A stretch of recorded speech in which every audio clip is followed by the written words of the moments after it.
Assalamualaikum warahmatullahi wabarakatuh. Jumpa lagi dengan channel Subardin Wali. Hari ini kami membaca sejarah kelanjutan Sri Batara. Sebelum kita lanjut, jangan lupa like, komen, dan share kepada saudara-saudari orang Buton dimanapun berada. Nonton sampai habis agar tidak gagal paham.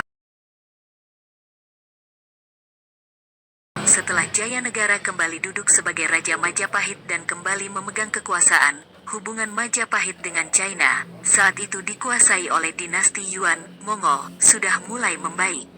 Hal ini dibuktikan dengan dikirimnya Adiai Tawarman untuk menjadi duta Majapahit untuk China pada tahun 1325. Meskipun Jayanegara telah memegang kembali kepemimpinan Majapahit setelah pemberontakan Rakuti, tetapi dalam kenyataannya masih banyak sisa-sisa kelompok masyarakat yang belum puas dan sakit hati pada Jayanegara. Hingga akhirnya Jayanegara jatuh sakit dan didatangkan seorang tabib bernama Ratanja. Sebenarnya Ratanja juga masih mempunyai dendam pada Jayanegara sehingga dia berpura-pura akan mengobati Jayanegara. Saat prosesi pengobatan Jayanegara tersebut diawasi oleh Gajah Mada. Karena saat itu Gajah Mada menjadi pengawal kesayangan Jayanegara. Tapi dengan akal liciknya Ratanja berhasil membunuh Jayanegara saat berpura-pura mengobati Jayanegara. Mengetahui rajanya terbunuh, langsung saja Gajah Mada segera menghukum mati Ratanja saat itu juga. Dari kejadian pembunuhan Jayanegara ini, istana Majapahit menjadi heboh. Keadaan kerajaan Majapahit saat itu menjadi guncang. Bisa kita bayangkan juga ada pembunuhan raja, maka keadaan pemerintahan dan kerajaan menjadi guncang. Banyak disebutkan di literatur bahwa Jayanegara tidak memiliki putra mahkota untuk dijadikan penggantinya menjadi Raja Mahapahit. Karena itu ditunjuklah Dyah Gitarja, yaitu adik ipar Jayanegara, untuk menjadi Raja Majapahit berikutnya.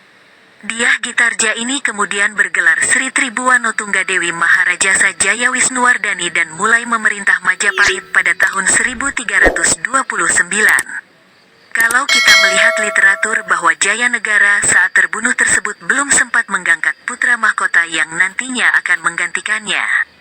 Tapi hal ini bukan berarti Jayanegara sampai akhir hayatnya belum memiliki istri. Karena saat terbunuh tersebut usia Jayanegara adalah 34 tahun.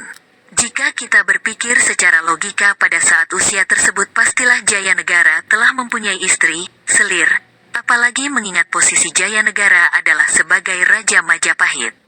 Sudah pasti Jayanegara memiliki istri tetapi belum sempat ditetapkan sebagai permaisuri atau istri utama, yang nantinya keturunannya pernah menjadi putra mahkota yang akan berhak menggantikan Jayanegara.